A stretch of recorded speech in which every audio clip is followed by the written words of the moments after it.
Здравствуйте, друзья! Сегодня мы с вами поговорим о наружной IP-камере от бренда Xiao-VV. Этот бренд имеет отношение к экосистеме Xiaomi и выпускает несколько моделей камер, которые имеются в приложении Mi Home, и эта камера не исключение. Однако существует один маленький такой, но существенный нюанс.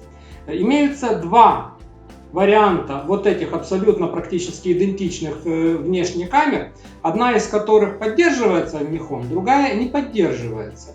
И в этом обзоре мы с вами попробуем разобраться, как все-таки отличить эти два типа камер и чем вот эта камера интересна для покупателя.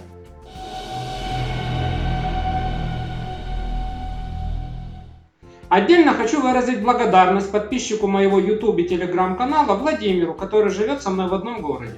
Он любезно предложил взять для исследования свою камеру. Без него этого обзора бы не было. Камера имеет возможность как внутренней, так и внешней установки и имеет защиту по классу IP65. Работает в диапазоне температур от минус 10 до плюс 50 градусов Цельсия. Камера оснащена широкоугольным 2,5 мм объективом с углом обзора в 180 градусов и диафрагмой f2.3. Ночной режим съемки обеспечивает 4 инфракрасных светодиода. Съемка с разрешением 3 мегапикселя и частотой 25 кадров в секунду. Сетевые интерфейсы Wi-Fi 2,4 ГГц 802.11 BGM. Версия V380 имеет еще порт Ethernet. Поддерживаются карты памяти до 128 ГБ. Камера имеет двустороннюю голосовую связь. Поставляется в белой картонной коробке, которая несколько пострадала при пересылке. На крышке фотокамеры и указание ее версии справа вверху V380. Конкретно эта версия в Mi Home не поддерживается. Ссылки на приложение V380 имеются сбоку коробки. Также версия V380 указана на наклейке с номером модели. Внутри коробки находится камера, упакованная в воздушный противоударный пакет, и еще одна картонная коробка с аксессуарами. Вот все, что нашлось в коробке. Камера, держатель для установки на стену, комплект крепежа, блок питания и инструкция на английском. Держатель крепится при помощи шурупов к стене, а камера к нему крепится при помощи комплектного винта. Платформа держателя может поворачиваться и менять угол наклона.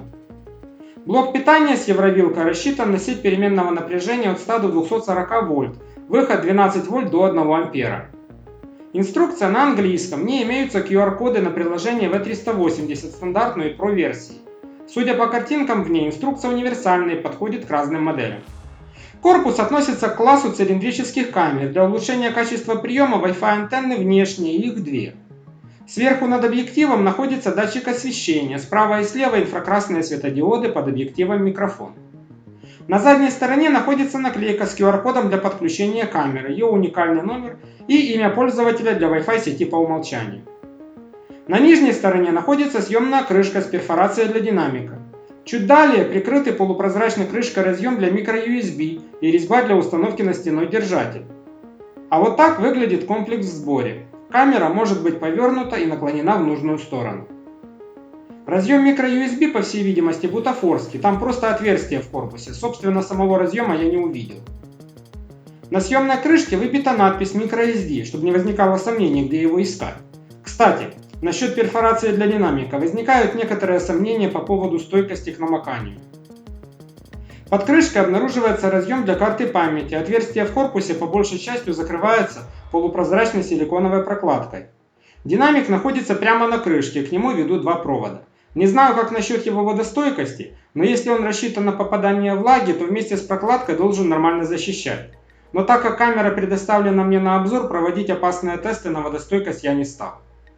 Интерфейсный кабель разделяется на три части: разъем для подключения блока питания, сетевого Ethernet кабеля и кнопка RESET. Для доступа к кнопке надо открыть прорезиненную крышку. Важно запомнить эту особенность: тройной кабель и разъем Ethernet. Чуть дальше расскажу зачем. Включаем камеру и приступим к следующей части обзора. Ответ на вопрос, как отличить версии камер, дает сам Mi Home.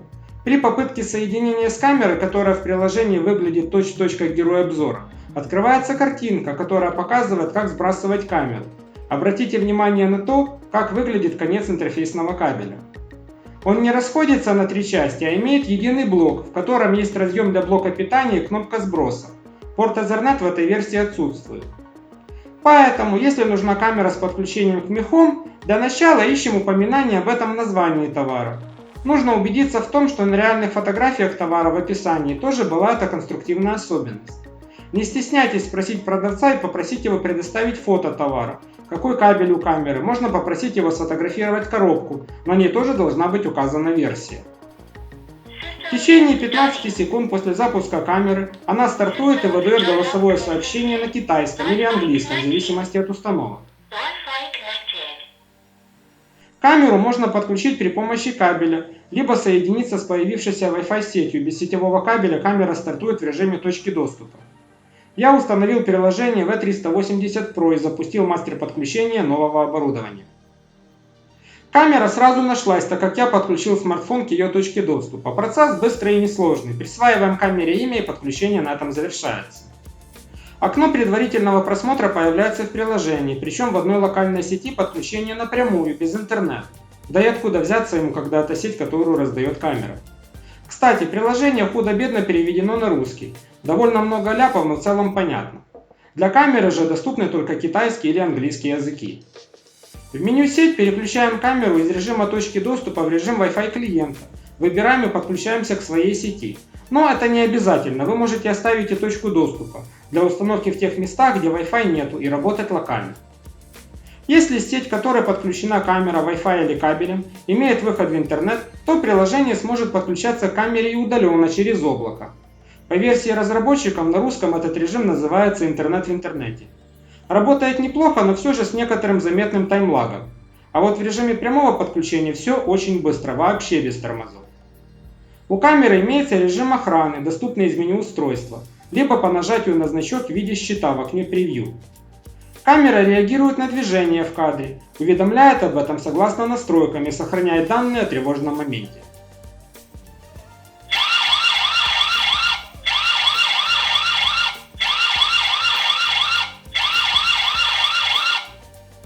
Камера работает в режиме двусторонней связи, можно использовать как видеоняню, особенно в быстром LAN-режиме.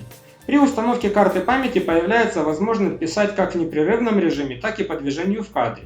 При этом есть возможность установки нужного часового пояса, время в кадре будет корректным. Здравствуйте, друзья! Проверка двусторонней голосовой связи камеры Xiaomi VV. Разговор передается без таймлага в режиме онлайн. Для просмотра записи нужно в окне просмотра нажать справа внизу кнопку «Повтор». Есть возможность выбора по датам в виде отдельных роликов по времени и таймлайн. На таймлайне красным отображаются видео, записанные по движению, голубым непрерывная запись. Из интересного, есть возможность вручную выбрать IP-адрес, это бывает полезно. Можно предоставить доступ к камере для других пользователей. При желании можно приобрести один из пакетов для хранения видеороликов в облаке, цены более-менее доступны. В приложении имеется возможность и полноэкранного просмотра. Доступно два варианта качества изображения – SD и HD.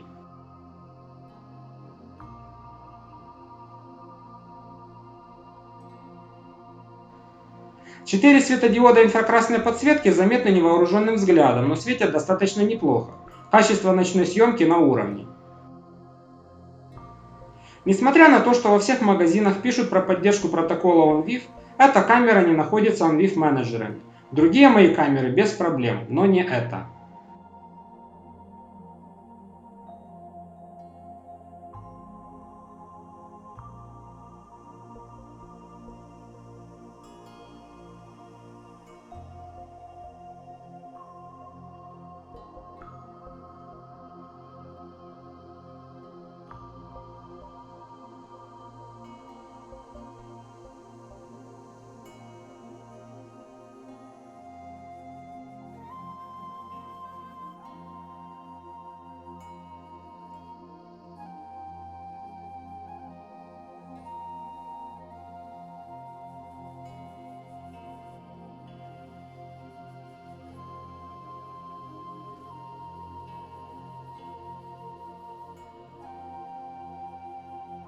Что касается параметров видеороликов, их фактическое разрешение определяется как 2304 на 1296, 25 кадров в секунду, но при этом показываются какие-то запредельные значения по потоку.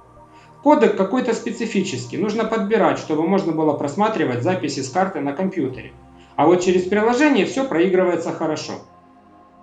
Камера с учетом ее весьма бюджетной цены имеет интересные возможности. Это и подключение через Ethernet, и возможность прямого подключения к камере, и режим точки доступа. Как качество изготовления самой камеры, так и качество снимаемого ей материала весьма неплохое, особенно опять же учитывая ее цену. Камера хорошо подходит для работы в режиме видеоняни, так как прямое подключение по LAN не зависит от качества интернет-соединения. Мне было бы еще интересно сравнить эту камеру с версией для Mi Home, если у меня, конечно, будет такая возможность. На этом все. Если у вас остались вопросы, задавайте их в комментариях к этому видео. Если видео вам понравилось, ставьте лайки. Если вы не хотите пропускать новые выпуски, подписывайтесь на мой канал. Дальше будет еще интереснее. До новых встреч!